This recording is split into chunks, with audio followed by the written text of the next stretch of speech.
Hello दोस्तों, आपका बहुत बहुत स्वागत है हमारी एक और नई वीडियो में। आज की इस वीडियो में हम बात करने वाले हैं जो हमारा बचा हुआ पोर्शन था यूनिट 4 का। हम कवर कर रहे थे बीपीएससी 133 यानी पॉलिटिकल साइंस के चौथे यूनिट को। और इस यूनिट से रिलेटेड हम इससे पहले वीडियो एक और बना चुके हैं जिसमें मैंने 3 या 4 क्वेश्चन बहुत ही ज़्यादा इंपॉर्टेंट डिस्कस किए थे जो कि आपके एग्ज़ाम पॉइंट ऑफ व्यू से काफ़ी ज़्यादा इंपॉर्टेंट हैं और उनके एग्ज़ाम में आपके आने की काफ़ी ज़्यादा संभावनाएं हैं। तो इसी तरीके से एक और क्वेश्चन जो बचा हुआ है लास्ट का वो रह गया था जो कि इस वीडियो में मैं कवर करने वाला हूँ। ये थोड़ा बड़ा क्वेश्चन है तो इसलिए इसका अलग वीडियो बनाया। ठीक है, तो चलिए स्टार्ट करते हैं। रूस, इराक तथा संयुक्त राज्य अमेरिका जैसे देशों में नागरिक सैन्य संबंधों की चर्चा कीजिए। उत्तर देख लेते हैं। कुछ प्रमुख देशों में सैनिक संबंध यानी सैनिकों और नागरिकों के बीच संबंध कैसे हैं, इसका वर्णन इस उत्तर में हमें करना है। सबसे पहले रूस में देख लेते हैं।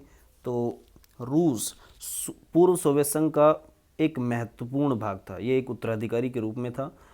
रूस सेना का कार्य राजनीतिक गतिविधियों से बिल्कुल भी प्रभावित नहीं होता, अर्थात सेना राज्य के दिन प्रतिदिन के कार्यों से स्वयं को अलग रखती है। सेना की जो रूस की सेना है वो तबिलीसी संरक्षण से पीड़ित है और इसलिए वह राजनीतिक कार्य में भाग नहीं लेती है। ठीक है, सन 1989 में सेना को रूस में तबिलीसी नामक स्थान पर आंतरिक सुरक्षा के लिए बुलाया गया था। ठीक है, नागरिकों के विरुद्ध कार्य करने के लिए बुलाया गया था वहाँ पर। इससे सेना की काफ़ी ज़्यादा बदनामी हुई और संचार माध्यमों ने इसमें योगदान दिया।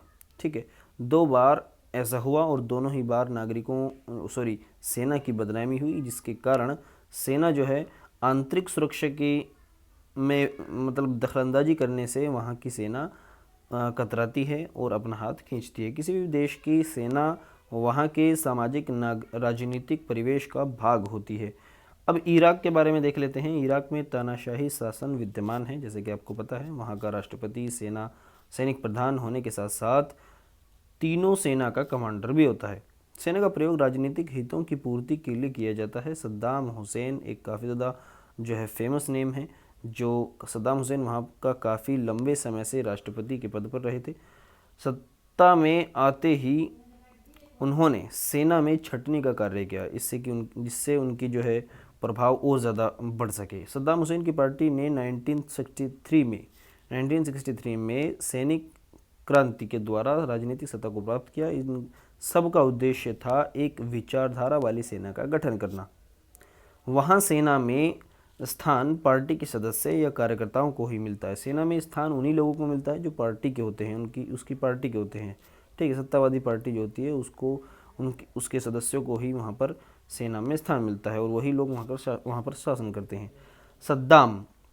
सद्दाम हुसैन ने शासन व्यवस्था में अपना पूरा नियंत्रण स्थापित किया। इससे उसने समय समय पर सेना के प्रयोग द्वारा नीतियों को लागू करवाया।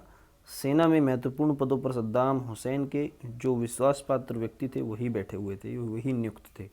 लास्ट देख लेते हैं संयुक्त राज्य अमेरिका के बारे में। अमेरिका में अध्यक्षात्मक शासन प्रणाली है जिसने रुकावट और संतुलन की व्यवस्था को अपनाया गया है, जिसमें अमेरिका के संविधान में सेना को 2 शक्तियों के अधीन रखा गया है। अमेरिका के जो संविधान है उसमें सेना को 2 शक्तियों के अधीन रखा गया है। एक तो राष्ट्रपति सशस्त्र सेना का प्रधान सेनापति है और दूसरा वहाँ की विधायिका वहाँ की सेना के संगठन, वित्तीय व्यवस्था तथा अन्य देशों के विरुद्ध युद्ध की घोषणा में महत्वपूर्ण भूमिका निभाती है। ठीक है, संयुक्त राज्य अमेरिका के एक महाशक्ति के रूप में उभरने के बाद यहाँ पर सैनिक और नागरिक संबंधों में परिवर्तन आया है। जब से संयुक्त राज्य अमेरिका एक महाशक्ति के रूप में उभरा है तो वहाँ पर जो सैनिक और नागरिकों के बीच संबंध हैं उनमें परिवर्तन आए हैं। अमेरिकी सैन्य बलों की संख्या में वृद्धि हुई है और इसको शक्ति का भी विस्तार हुआ है। इसकी जो शक्ति है उसका भी विस्तार हुआ है। राष्ट्रपति रोनाल्ड रीगन के शासनकाल में सेना के लिए बड़ी धनराशि का आवंटन किया गया और सैनिक नागरिक संबंधों में और भी मधुरता उत्पन्न हुई। ठीक है, तो सैन्य और नागरिकों के बीच जो अच्छे संबंध बनाए जाएं या अब विभिन्न देशों में कैसे संबंध हैं इन दोनों के बीच में, इस क्वेश्चन में दिए गए हैं, इस आंसर में दिए गए हैं। तो ये भी आपसे पूछ सकते हैं एग्ज़ाम में, काफ़ी ज़्यादा इंपॉर्टेंट क्वेश्चन मुझे लगा।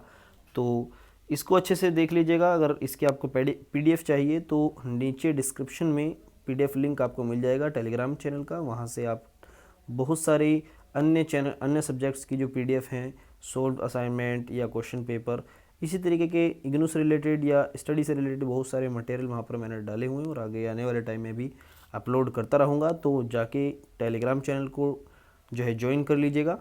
मिलते हैं अगली वीडियो में, तब तक के लिए धन्यवाद।